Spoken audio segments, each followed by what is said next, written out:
Hi, so let's take a look at how we're going to program a facing operation using the Path Pilot program on the Tormach machine. Before we get into this, you need to make sure that you know how to start up Path Pilot Hub. You can go through the startup procedures for the machine, taking it out of e-stop, referencing your axes, and you'll need to be able to set up your tool offsets for tools 1 and 2. They need to look like I have here on my offsets page. So if you're not able to do those three things before you go any further with this video, go back and make sure you know how to do those. Okay, so once you have this set up, the next tab I'm going to go to is Conversational. All right, and I was working on this a little bit earlier. So we see here a whole bunch of different things, and we're just going to start right up here. At the top, it gives it a title. By default, it's going to say spiral facing or rectangular facing. Either of those things is fine. Tea. Delightful. I'm trying to wean my coffee habit back a little bit. All right, so I'm going to go over here to on the right side. I see I have an option to go in a spiral, which is what's shown on the screen currently. You can see that green toolpath sort of spiraling into the center. And if I click this button, it switches over to a rectangle, right? I'm going to go ahead and stay on spiral because spiral is going to have my machine climb milling, which you may remember is going to give me a better surface finish. All right, so it's going to climb mill all the way around, keep going in one direction rather than going back and forth. Okay. And so why don't we start with setting up our parameters. So before we can program, we have to have a piece of material. We have to know what it is we're making. And so I have my aluminum block here, and I'm going to put it in the vise just like this, in this orientation. All right, so that my longest axis is going to be facing up for my Z. And then I decided that my second longest axis, this 2.4 inch on mine, would be my x-axis. So, all right, I'm going to set my piece straight down in front of me here. Let me tilt this down. Boom. All right, so that's sitting right there, just like that. Okay, so I can look straight down at it just as if it was sitting in the machine. Okay, so having that done, I'm going to think about my coordinate system now. Right, so I'm going to go here to X start, and I know that the far left side of my part is where I'm going to set my G54 work offset to 0. So I want to start cutting at 0. All right. Then the next thing I'm going to do is say, well, how far over do I need to cut? Well, that depends on which piece of material you have. So to do a face cut, we're just trying to smooth out the top of our piece of material. And I'm going to go 2.4 inches over on mine because that's how wide my x-axis is. You'll actually need to measure your piece of material and put the correct distance in there. I'm just going to keep going, working my way around the box here. All right, so my Y start I have set to 0.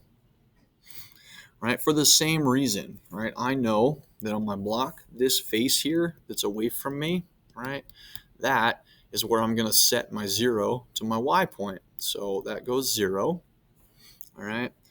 And then step over is the next thing I got to look at. And if I hover my tool here, this helpful little diagram pops up, right? So it is the distance between the center of my tool from pass 1 to pass 2, right? So you can see that it says if I do a 0 step over, I will result in a single center cut only. It's just going to go one down the center. If it doesn't get the whole part, oh well, too bad, too sad.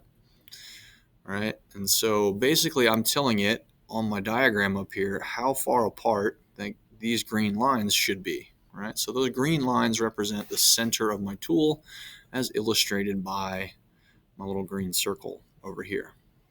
All right, so I'm going to tell it 0.5 inches, and you can see it tells me step over is 50% of my tool diameter, which as I have my tools set up is 1 inch. And that's correct because I'm planning on doing this with a 1-inch shell mill. So, okay, that all sounds good. 50% tool diameter, okay, good. Good for a shell mill, not good for an end mill, but we'll get into that a little bit more later, okay? Next, I'm going to look at my Y end point, right? How far am I going in the Y direction, right? So I'm starting at 0, and I measured my block at 1.94, so I put in 1.94, but so here's my block again. Remember, my 0's here. 1.94 is coming toward me, right? So if I put in positive 1.94, my machine's going to cut back here. Well, there's no material back there, right? This is 0. Everything that direction away from me is positive. Toward me is negative. So I have to remember to put that minus sign there. So my machine will now come over and cut in this direction where the material actually exists. That's very helpful. Cutting air, not nearly as much fun as cutting metal. All right, and now the bottom part is going to deal with Z, okay? So I'm going to tell it, well, where should I start in Z? And I'm going to make my coordinate system set right to the surface of my stock here. So I'm going to start at my Z0, okay? So I just have to tell it where to start cutting.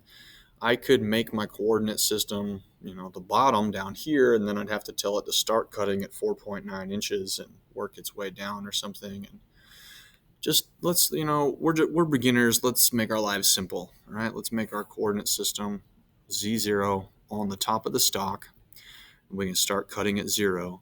The other thing I like about this is when I go to look at the G code, all of my Z cutting moves are negative. All right, and so that just lets me kind of look through and see where's the machine actually cutting. And if it's at a negative Z, then I expect it to be cutting. Okay, block down. So we start at 0. How deep do we want to go? And jump over here to Z end. And I told my program, let's just take 20 thousandths off. We just want to clean up the top, make sure it's machined flat surface, make it nice and shiny.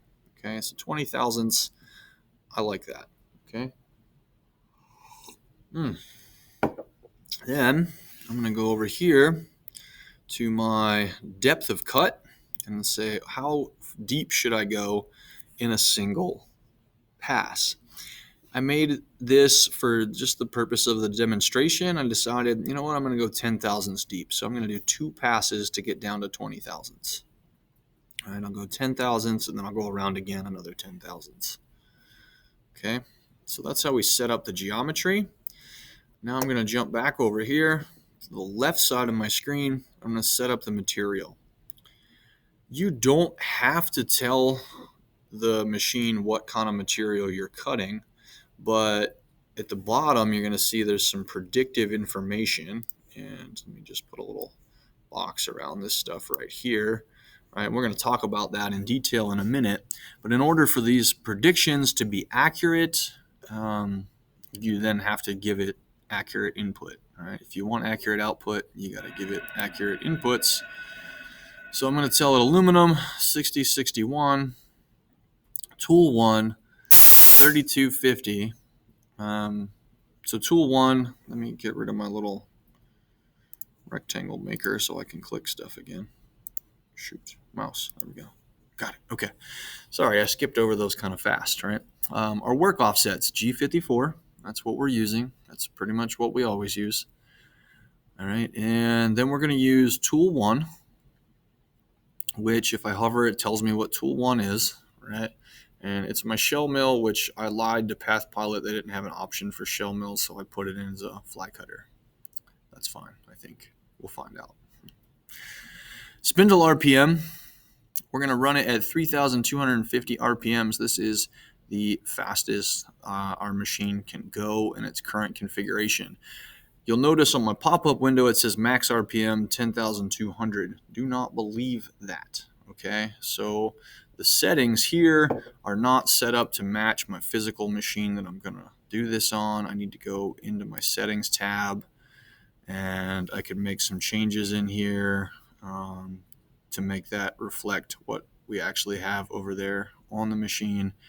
All right, but I'm not going to get into that right now. I want to focus on getting you guys through setting up this first cutting operation. My feed rate, by default, it's 20.3 inches a minute. I'm just going to leave that for now. Z feed rate, 6.5 inches per minute. And my Z clearance height, right? So this is how far above my Z0 point it's going to go to do any rapid moves. Half an inch above the top of my part, that's plenty safe. Okay, so we'll tell the machine, yep, that's fine. All right, and so now I'm going to look at chip load per tooth, and I have 0.0008 chip load per tooth. Okay, so I'm going to pause real quick and go grab my handy book, and I'll be right back. Okay, so I grabbed my handy book I like to keep around. This one is Machine Tool Practices, and it gives me some information, just some general guidelines for setting up my machines and how much to cut and how fast to cut. And so I'm looking here at the table on page 556, and it says feed in inches per tooth in an instructional setting for a face mill, cutting aluminum with high-speed steel. That's exactly what I'm doing. So it says 7 thou to 20 thousandths, up to 20 thousandths. All right. So we can see we are at 0.8 thousandths right now. So what I'm going to do is just increase my speed here. Let's just say 40. Press enter.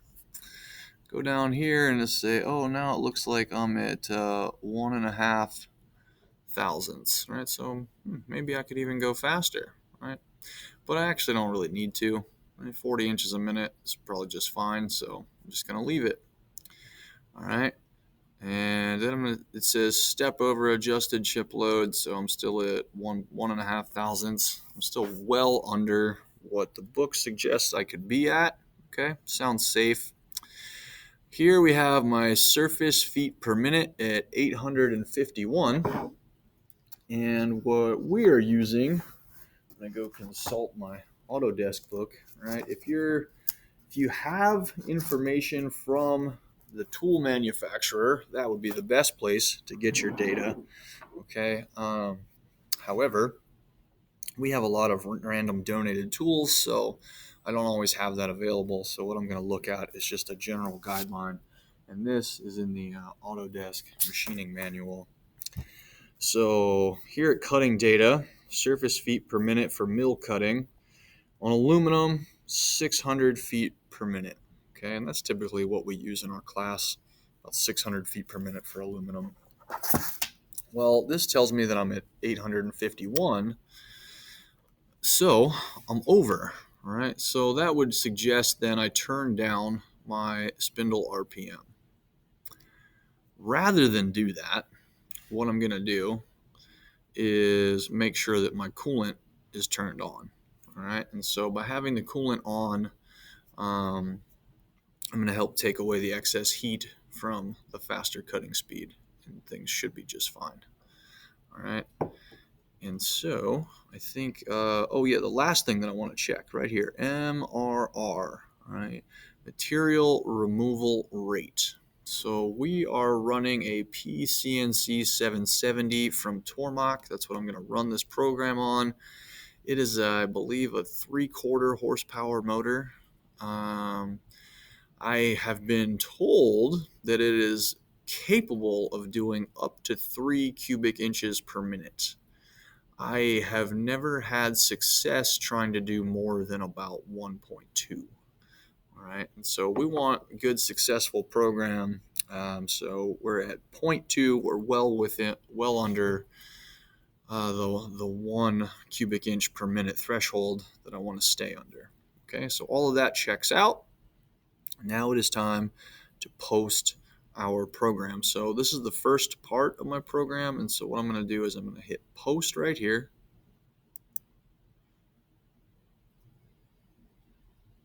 And it takes a second. There we go. There's a little lag in the Path Pilot hub. All right, and I actually already had spiral facing in here. I'm going to go ahead and click on it and say save. And it's going to ask me, do I want to overwrite? And I'll say, yes, I do. And bingo, right? So now it takes me back here, and it loads it up in my program here for me. And you can see my tool path is laid out, except my XY zeros are not. Notice they're not here at the start of my tool. Oh, maybe they are. Interesting. Yeah, I haven't actually set the XY0, so we could run a simulation. If I come down here and I press cycle start, right, we might see a tool come down.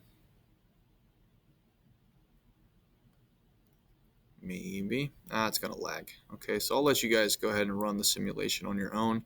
Let's look at a couple of numbers here, though. You can see, aha, there we go. All right, so it's asking me for tool 1. We're going to pretend in my imaginary machine that I have tool 1 in there. Go ahead and hit the button. Oh, there it goes. Now you can see the tool, and it's going to start cutting. And down here at the bottom of the screen, let me go get my little rectangle drawer again, and you can see we have this number right here. All right, so it's going 3.12 inches, but I was only 2.4 inches wide. It's actually starting my tool out here, right? So it's off the material when it first comes in for that cut, and it goes all the way through and off the material again. And here we are for going on to pass 2. Right, and you can see I had a 1.94 Y dimension, and we can see right here that the machine figured out for us how far extra it needs to go also, so it doesn't just come straight down and hit material. It gives itself a little space.